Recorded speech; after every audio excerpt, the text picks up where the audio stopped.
Hey everybody, this is Dream, and today we've got a 5-game college basketball slate and a 2-game NBA slate.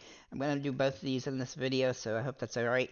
Let me know if you like that format today. Just smash that like and subscribe button too if you don't mind, and drop a comment below with your favorite plays from these slates. This college basketball slate is pretty interesting. We have 5 games.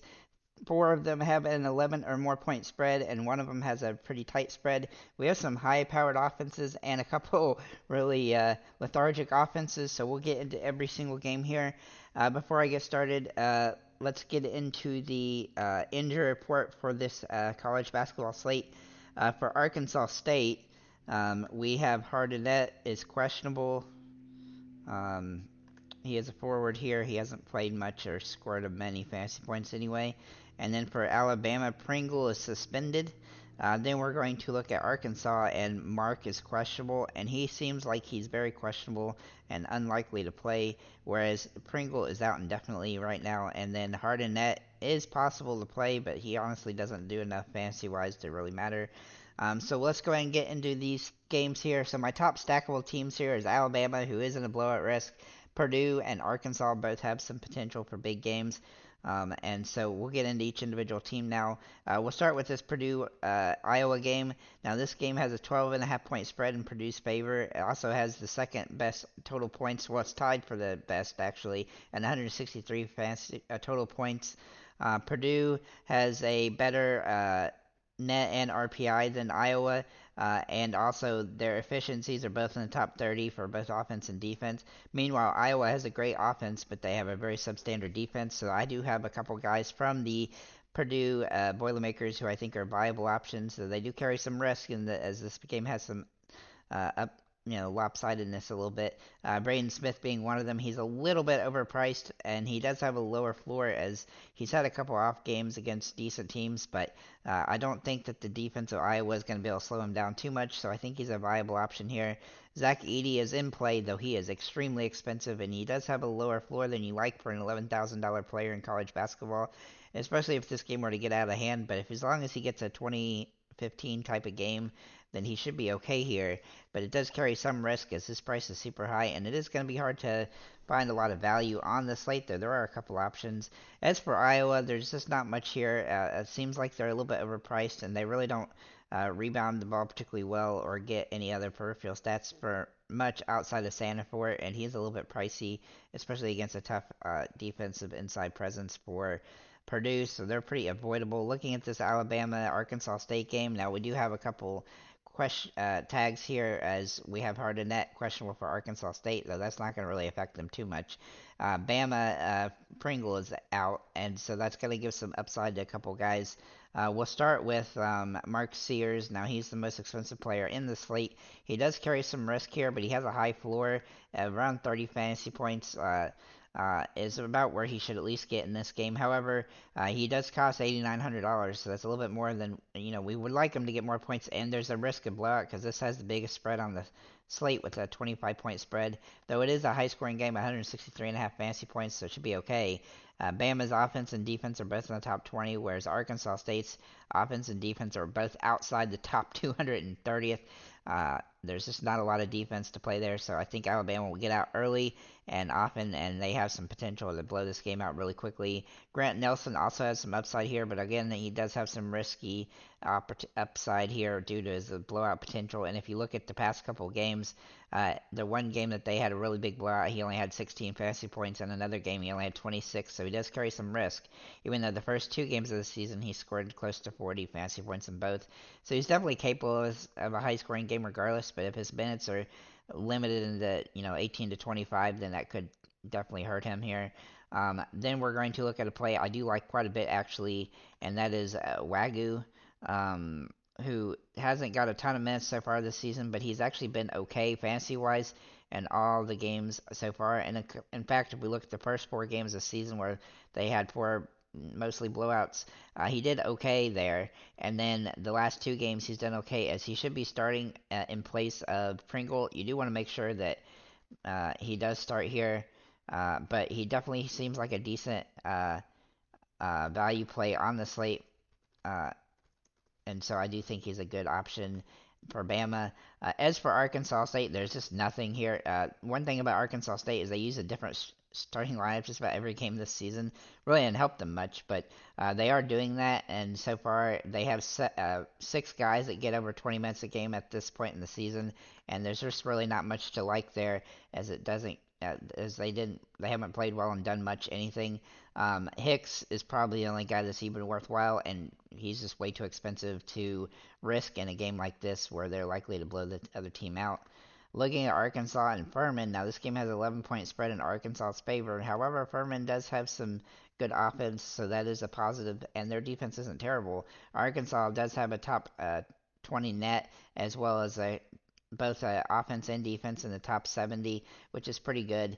As for Furman, their offense is actually really good at 27th best efficiency, but their defense is a little bit lackluster, 156th.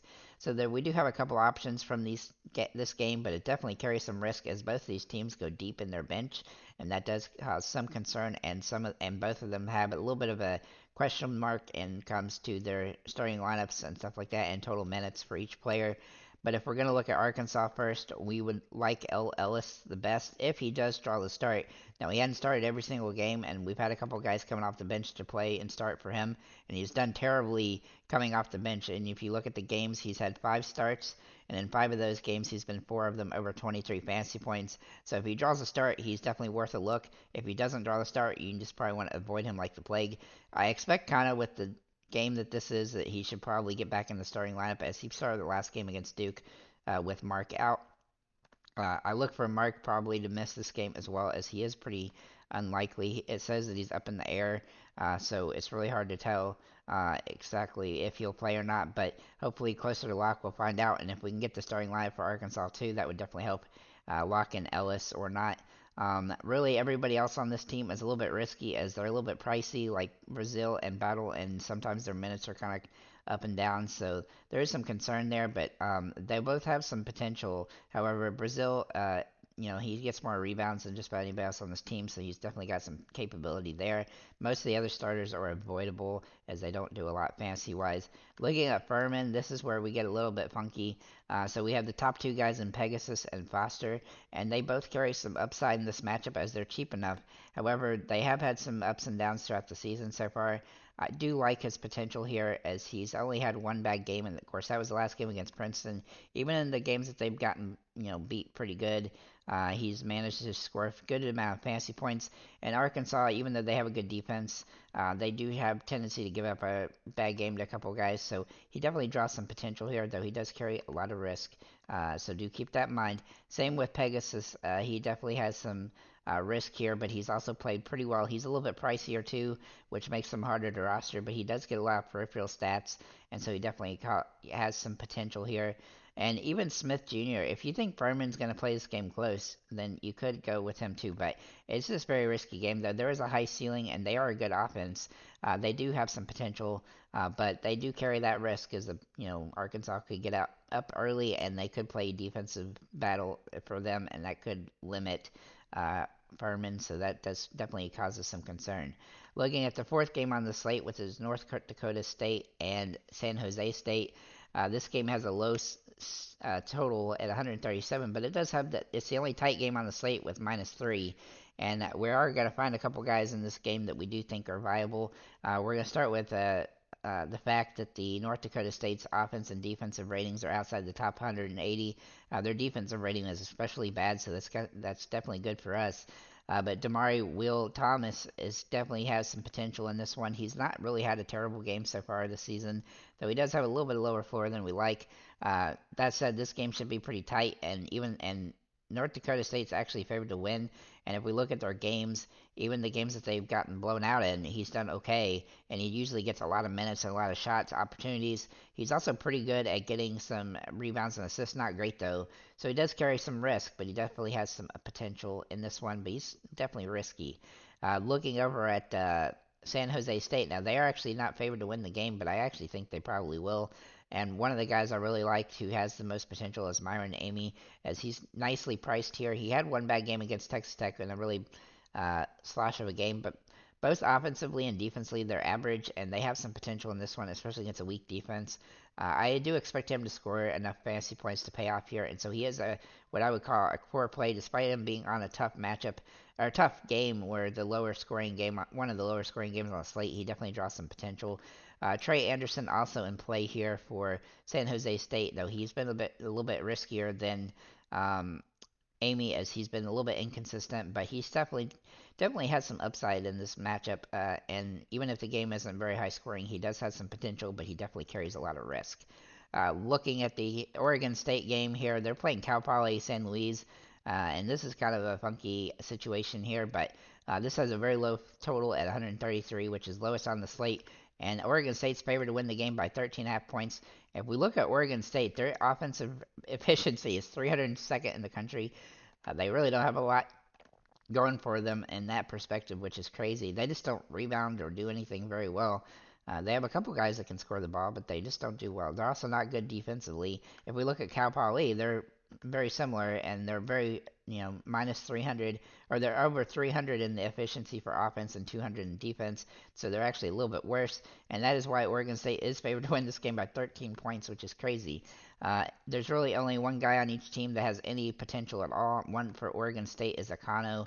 Now, the reason he's here basically is because he does manage to get some fantasy points, and his price is cheap enough that he's viable, but he definitely carries a lot of risk as he has extremely low floor. And quite frankly, even if they win this game, his ceiling is not that high. So he does have some potential here, but he's definitely risky. Pope is just way too expensive for the matchup and the risk.